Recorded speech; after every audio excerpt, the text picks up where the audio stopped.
Ano po? Mali yung kanilang pagkaunawa kasi parang walang mercy eh. Hindi ito pinatupad sa isang personal na tao lamang. Hindi maaari na siya yung gagawa noon na siya ay binugbog, bububugin din niya. Dinukot yung mata, dudukutin din yung mata. Hindi po ganon.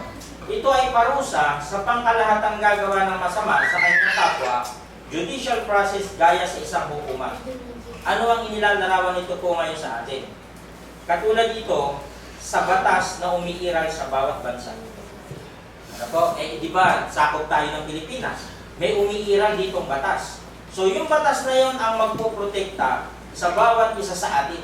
Hindi tayo yung gagawa nung kung ano ginawa sa ating mata sa mata, tutumbasan din natin. Hindi po.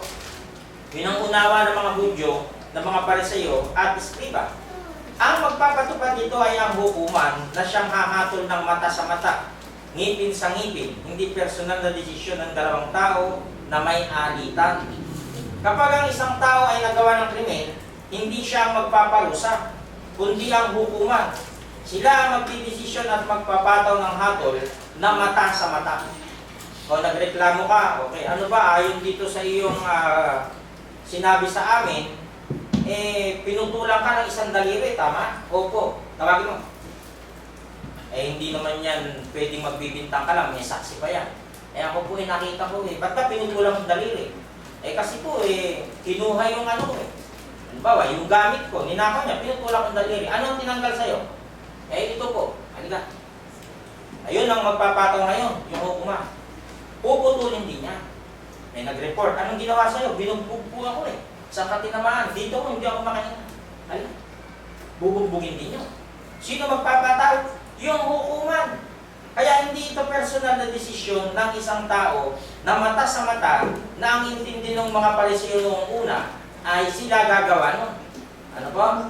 Sa madaling salita, hindi ikaw ang gaganti, kundi ang hukuman na siyang may karapatan na magpatupad ng justice system ng gobyerno ang magpapataw ng parusa, hindi ka. Kaya nga kung sumasalungat ka sa gobyerno, sumasalungat ka sa Diyos Yung mga nagrarally na yan, sumasalungat yan sa Diyos. Bakit?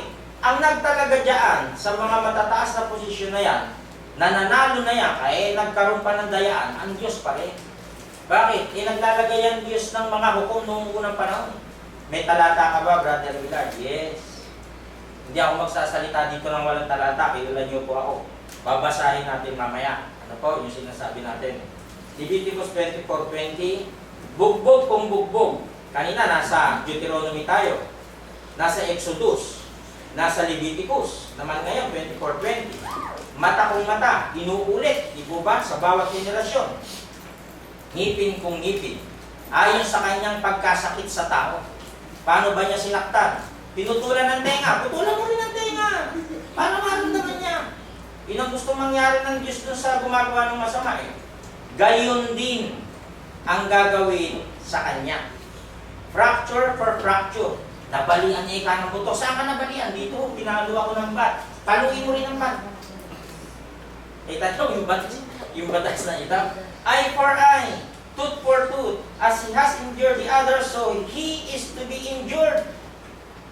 Kinuhay buhay, buhay mo rin yung buhay. Kaya matindi ang Saudi na yan. Ano po?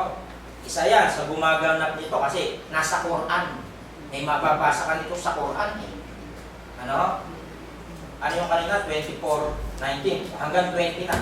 Kapag sinaktan ng sino man ang kanyang kapwa, kailangan saktan din siya katulad ng ginawa niya.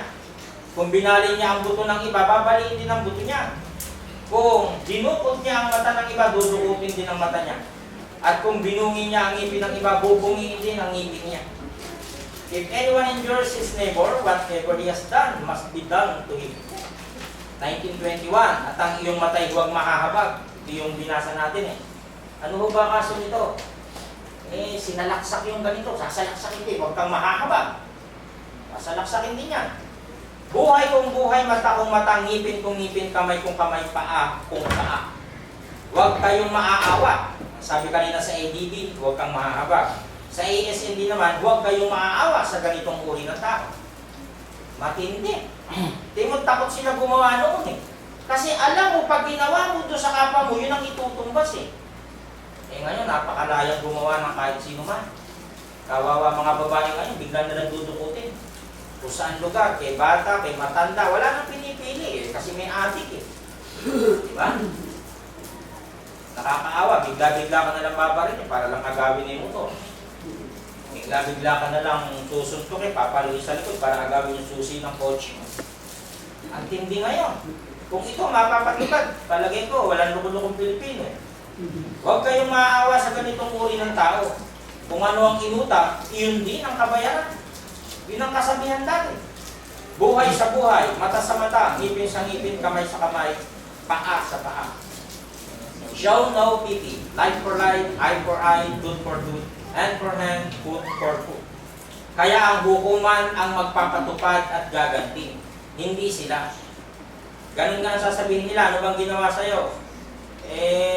Ganito po ang ginawa sa sangbahayan ko eh. Ako lang po ang natira. O, papatayin din lahat yon. Dahil hindi sila maaaring gumanti ng masama sa masama, magiging kagaya na din nila tayo kung personal na magkagantihan. Nariyan ang mga hukom na itinalaga ng Diyos. Ang version naman sa atin ngayon, nandyan ang gobyerno, nandyan ang pangulo, nandyan ang mayor, nandyan ang konsihal, nandyan ang tanod. Yan ang mga pwedeng gumanti kung anong ginawa sa'yo. Ano po, hindi ikaw sa personal mong desisyon ang gagawa nito kasi magkakasala kayo. Ang gobyerno o pamahalaan ang kumikilos. Sila ang gaganti para sa'yo. Ang Diyos na mismo ang kumikilos para iganti ka, kaya mayroong batas ang bawat pamahalaan. As followers of Christ, we are not to repay evil with evil. Kasi magiging kagaya ka na rin niya. Kaya nga kung papag-aralin natin yung sarili natin, magpapatayan tayo lahat. O sige, tanggalin natin yung relihiyon. Wala na sumasamba sa Diyos. Kala niyo ba maraming magiging matino dyan? Bakit? Ang tao wala nang pagkatakot sa Diyos eh. Pag ako na-argabyado, babarilin ko kayo. Ganun ang mangyayari.